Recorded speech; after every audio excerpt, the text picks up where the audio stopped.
Hindi ko alam kung pwede na to siyang kunin. So, ito yung pangalawang pumpkin. Ayan, guys.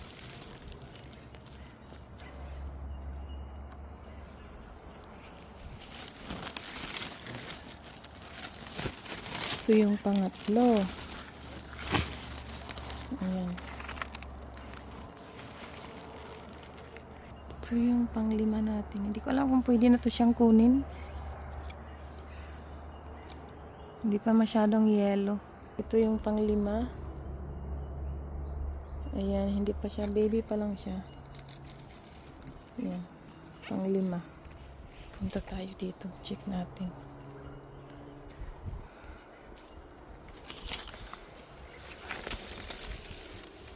Ito yung pang-anim. Ayan. Hindi ko alam kung pwede na to. Pwede na kaya to kunin?